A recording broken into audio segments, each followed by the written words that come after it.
I hate you. Good, because I hate you. Well, good, because I hate you. Well, that's fine with me because I hate you. I don't care about your opinion, but that doesn't stop me from hating you. I didn't even know you had opinions, which is how little I care about them, but it doesn't stop me from hating you. I hope you keep hating me. Oh, don't worry about that, buckaroo, because I hate you. I'm not worried, because you know what? What? I hate you.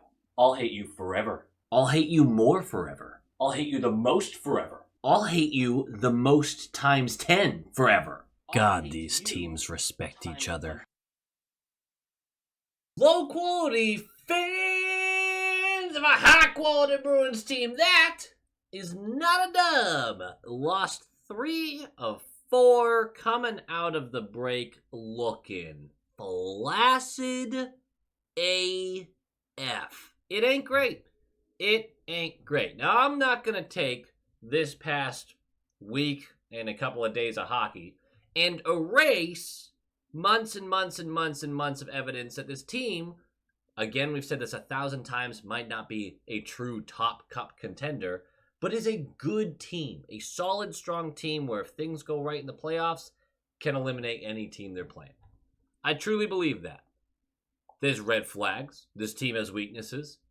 That's fine. Most teams are having the same conversation. There was so much negativity after the Caps game. I was part of that. Because it was such a bad game. And the Flames game was such a bad game. And the start of this one was pretty tough too. You go through stages of this. And every team does. Every team goes through stages of this. In fact, if you look around the league, the Bruins have gone through far less of those stages than most other teams have. That's a real thing. That being said, this has not been fun. This team is struggling. And we're going to talk at the end, near the game notes, about something that we had talked a bunch about as a possibility, and it's coming to fruition. We'll get there. Like, comment, subscribe. Nailed it. The Discord popping off. There's Instagram. There's Twitter. There's all that good stuff. There's the YouTube members. The high-quality inspectors, as we call them. They're brilliant. They're stallions. They're studs. Just excellent. Excellent.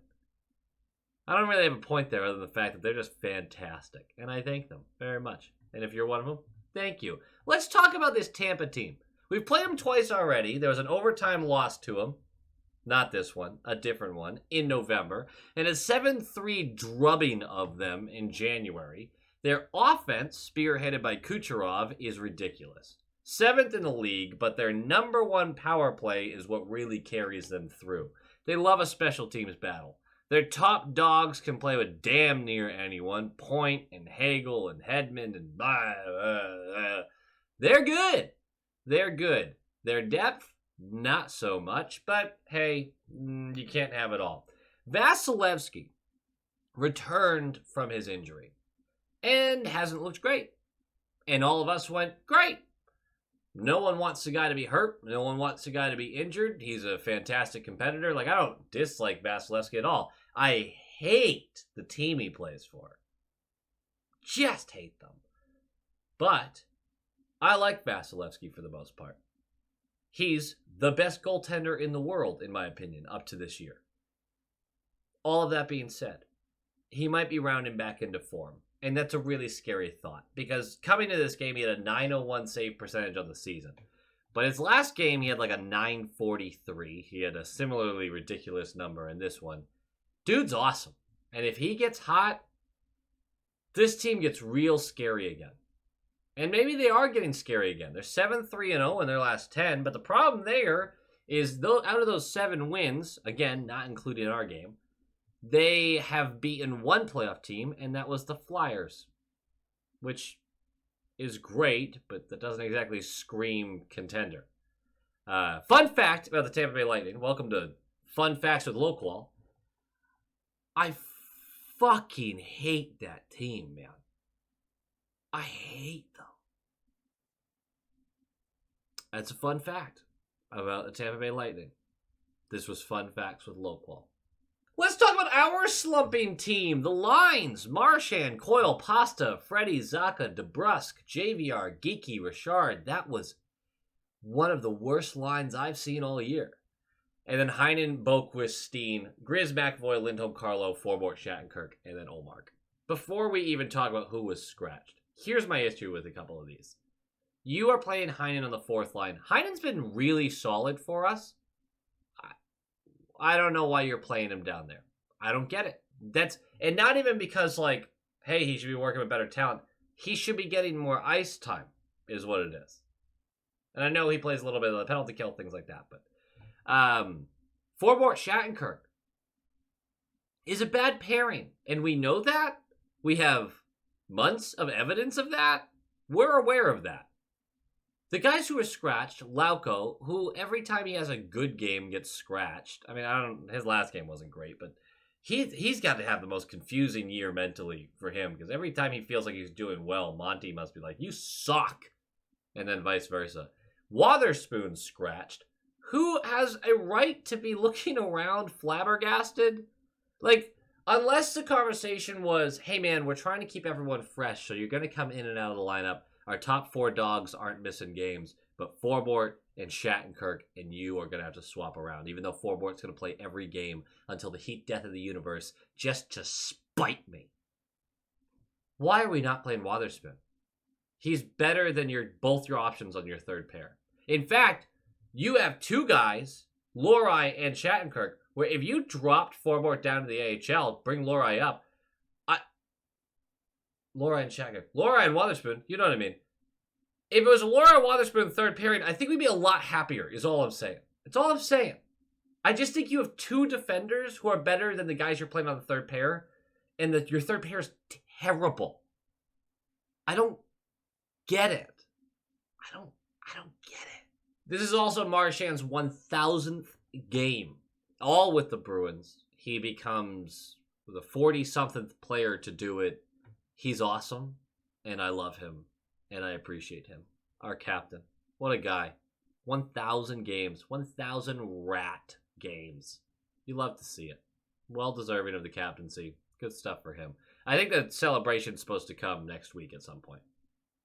Nah, let's talk about this game, shall we? Puck drops! Uses a lot of oxygen on that. 3:21 in. I thought we got a lucky whistle. I really did. I thought, hey, the whistle blew, doesn't count. But I do like the way they called this, because I think this was the correct call. 3:21 in, Olmark looks like he gave up a softie. Because Chernak coming down the right side of the slot, it was a turnover in the neutral zone, odd man rush. He's going to shoot this 5-hole. He's a good ways away. He's not right on top of Olmark. He's a good ways away. Olmark tries to swallow it up. It squeaks through. It looks like it might have crossed the line. To me, one angle of the camera seems to show pure white between the line and the puck. I think this was the right call. The whistle blew before it crossed the line, but the continuation of the puck, untouched, went in the net. If I was a Tampa fan, I'd be livid if they didn't count that. And obviously, if it happened to the Bruins, I'd be pissed. Like, come on, that there's a spirit of the rule. And the spirit of the rule is you don't take a good goal off the board just because you got whistle happy. It's 1-0. They review it. They call it a good goal. It was a good goal, and Olmark wants it back. And you don't see Olmark give up softies often. That's a brutal one. That's about as bad as they come. But still a human. That's a human error. And we're lucky to have 2 goalies who just don't make those that much. I'm not going to crush the guy. He should have had that save. 7:30 in. A bad turnover in the O-zone by Pasta. He just flubs a pass. All night with him. I don't even think Pasta was terrible. It just, everything fell right off his stick. It was brutal. It leads to a Kucherov breakaway, and Olmark, talk about redemption right after that. The mental toughness stones him 5-hole. Just a gorgeous save. 3:48 left. Fleury for slashing. We're going to go to the power play. It is going to be the first of 5 power plays for us during regulation. First of 5. We have a lot of possession, but no result to come from it. And then 48 seconds left, Heinen for high sticking. We're going to kill off the 48 seconds. We're going into the second period with about 1:12 on the penalty kill. And with 6 seconds left of that penalty kill, we have had one clear through this entire process, which was Tampa clearing it themselves because they miscued on a pass. They get right back into the zone. A shot from the left circle by Paul. Olmark either makes a save or gets deflected before it gets to him. I'm not really sure if it even got to him. But the puck flings into the slot, bounces around, gets pushed over to Kucherov, who slams this far corner, top corner. And it's 2-0 on the power play goal. Our penalty kill isn't good. Our penalty kill isn't good. It's statistically terrible for the last 3 months. And it's not good. Forbort hasn't fixed that. Nothing has fixed that. It's a really bad penalty kill. And it can be the end of our season in the playoffs if something's not done about this. But we actually respond. And this will be the first pushback pretty much of the game for us. The first period was not good. 2:04 into the period. So just 50 seconds after that goal. Coyle wins a battle right behind Vasi. Gets the puck over to Marchand on the right wall. And Marchand's just going to feed this up to McAvoy, who's on the right point-ish, but he's scooted towards the middle. And he's just going to unleash an absolute nuke towards the net. Didn't even have to be a nuke. Vasi never sees it. There's 6 bodies between McAvoy and the net. Vasi never sees this one. Squeaks through him, though, on the glove side. And it's going to be 2-1, just like that. And we're back in it. Everyone should get the momentum flowing through their body. Oh, never mind. Just a minute later, Van Riemsdyk goes for tripping. So we're going to kill all that momentum. We're just going to stab it right between the eyes. Bruins hockey style. It does feel like we're really good at killing our own momentum, doesn't it? That's probably not a good thing either. Oh well, 7 seconds left of that penalty kill. Tampa goes for too many men like morons. Ha, we've never done that recently. 1:53 of power play time after we do the 4v4 for 7 seconds. The power play isn't good. And we don't get anything off of it. 3:37 left. Delayed call. This is just ironic as hell. Delayed call after Geeky draws a tripping. So we get to go 6-on-5 while Olmark goes to the net. And we possess, largely because of Marchand, we possess for like 30-something seconds. Marchand, in his right circle, continues to just look people off, get the puck where he wants it to go. We can't create a great scoring opportunity. We do retrieve the puck a couple of times after shots, but this comes to its peak when it gets to Marchand again on that right circle, and he opts for a sharp angle shot. He goes, screw it. I've got JVR right in front. Let me launch it there. And he does. And JVR slams the rebound right through the legs. Tampa never got possession. It's 2-2. It's not a power play goal. And you could make the argument, well, it basically was. And yeah, that makes sense. But what if we just also scored on power plays? Why can't that be a thing? We have a top 10 power play. I know. But in a game like this, when you have so many power play opportunities, I think it's fair to criticize not scoring on them. I think it's fair to criticize our power play as it just continues to be so inconsistent. So inconsistent. But it's 2-2. That's a great feeling. And the period is going to end that way. We do get a scare during that period when Pasta goes down the tunnel, but he seems to be fine. He was grabbing his thigh, it looked like. I hope that's not something nagging. But we're going to go third period, and we're tied. And 150 in, Hagel trips up Marchand. First of 3 power plays during this period. Hagel also throws a tantrum after this call, and he goes to the box, and the replay goes, and it is one of the most blatant trips that you pretty much ever see, and you're very confused as to what the tantrum was about. And then you remember it's Brandon Hagel who throws a tantrum every time about everything. I'm pretty sure he learned it from their coach, Cooper, who throws a tantrum every time about anything. I don't know if the man has kids, but I wonder who throws the bigger tantrums at home if he does. Like, has the kid aged out? Is the kid like 9 or 10 now, so they're not like throwing tantrums, and the wife's just like, thank God we only have to deal with one person throwing tantrums now. When the kid was like 1 or 2, would they sit side by side and both scream? Which one would shit their pants first? God, there's so many questions about this. So many. Anyway, it's another bad power play. 5:23 in, Asamont puts his shoulder through Olmark. Clearly and intentionally puts the wing up. Boom. Gets him right in the chest, knocks him down. Now, of course, puck's still skittering around. Tampa buries it. Ref is like, come on. I'm dumb. I'm not that dumb. Waves it off. And then he does prove he's that dumb. He goes to the center ice and has the audacity. Now, I'm not complaining about a lack of calls. We got plenty of calls. It's our own fault we didn't capitalize on them. But he does have the audacity to go into the center of the ice and make the announcement and says the goal is waived due to incidental contact. I challenge you to watch that replay as many times as you need to. I don't think it was incidental, personally. I'd have a hard time believing anyone would think it was incidental. Either way, 9:23 left, a 2-on-1. Pasta gets tripped up on. I kind of wish he just shot this, but either way, we're going to the power play. And guess what? No dice. It's bad again. 6:55 left, right after they kill off that power play, or that penalty kill, however you want to say that. Zacha, in a desperation play in the offensive zone, trips up a Tampa player. He's so far behind him. There's no reason to do this. This was just stupid frustration. We're going to the penalty kill, and we kill it. Great. We needed to kill it. And with 3:46 left, delay of game on Tampa. Glendening just launches this out of his zone into the crowd, maims some jerk wearing a Habs jersey. That didn't happen. I don't think.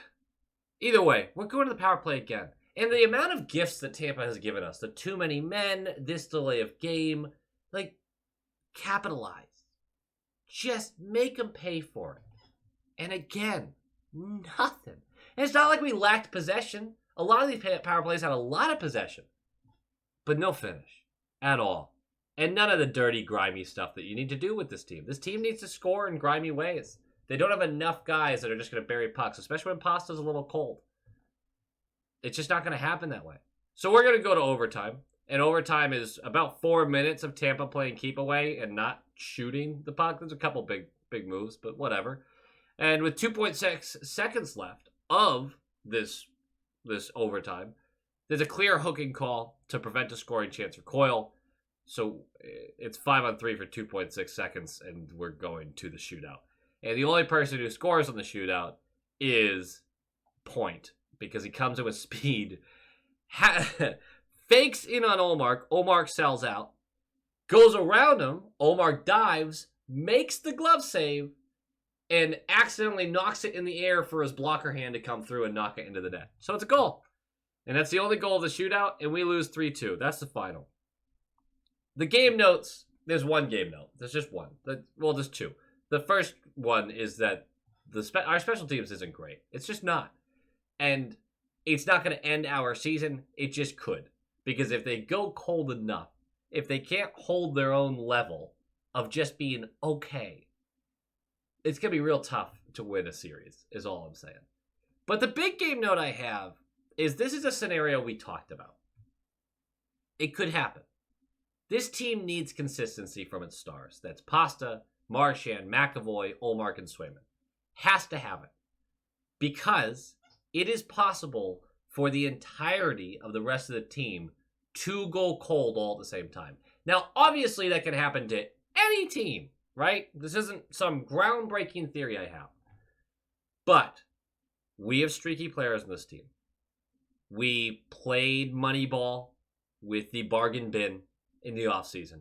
And we brought in a bunch of guys who probably third liners for the most part, with a couple guys who can play above their station in the right scenario. And when they get hot, it's great. Because then you have JVR scoring and Pasta scoring and Marchand scoring and Olmark and Swayman playing great and McAvoy is going nuts and awesome. Oh no, JVR went cold. Freddie's going to take over and he's going to be scoring and those other guys will be scoring and playing great. Awesome. Oh no, Freddie went cold. Geeky's going to pot a couple. He goes cold. Heinen's going to get some. As long as someone's hot through this time period, when they go cold and someone else picks up the torch, we're fine. We're fine. Because there's another guy putting the puck in the net. The problem is, all of those guys, DeBrusk included, you can expect a cold front sooner or later. It's the nature of hockey in general, outside of your superstars. But I think you could clearly look at this roster and go, yeah, these guys are maybe extra susceptible to that cold front. When it happens, what is your answer? And it has to be for your top guys to go McDavid mode. It has to be, Pasta has to be scoring a goal a game minimum during these times. The goaltending has to be perfect. The defense structure has to be perfect. It's a perfect scenario that's needed. And you're not consistently going to get it. You're just not. When everybody goes cold, there's a problem. This is why all year I've been talking about that top 6 guy, and it seems like that top 6 guy doesn't really exist. And we're going to do another follow-up trade deadline video, but this is going to be a tough one. Things can go this team's way. But if you were looking for a team that should be favored against anyone in the playoffs, that's not going to happen. It's just not. And that's okay. That's not a bad thing. That's exactly what this year was supposed to be, if we even made the playoffs this year, which we obviously think we're going to. Not a terrible thing, and these last week and a half shouldn't erase months and months and months of great hockey that we've gotten to watch. So don't let it get you too down. But I understand why it's a tough watch right now, and I kind of wanted to articulate that a little bit. Also, Geeky, man. He's about as cold as they come. My God. Watching him is painful sometimes. Go Bees. Go Bees! Once again, guys, thank you so much for watching, but it is time to give a shout out to our high quality inspectors. We've got our top line tier inspectors. We got Brock Nope, Han Slomo, Coach D, the Atomic Lizard, Bradley Johnson, Aaron Adams, Just Aaron, Darren Woodbury, Brett Arney, Pinsen, and Nick Citrullo. Thank you guys so much for your support. It is greatly appreciated. And of course, massive props to these absolute stallions, the all-star tier inspectors. We have Jason Ozzy Bruin Connolly, that's just one name, Bruin Smash, Abraxion, Heil E. Coyote, Jacob Pratt, Tupton D. Tashi, Jonathan Harvey, De Kingery, The Only Newts, A Tasty Snack, Doots42, and Jeremy. You guys are absolute studs. I can't thank you enough, and go Bees.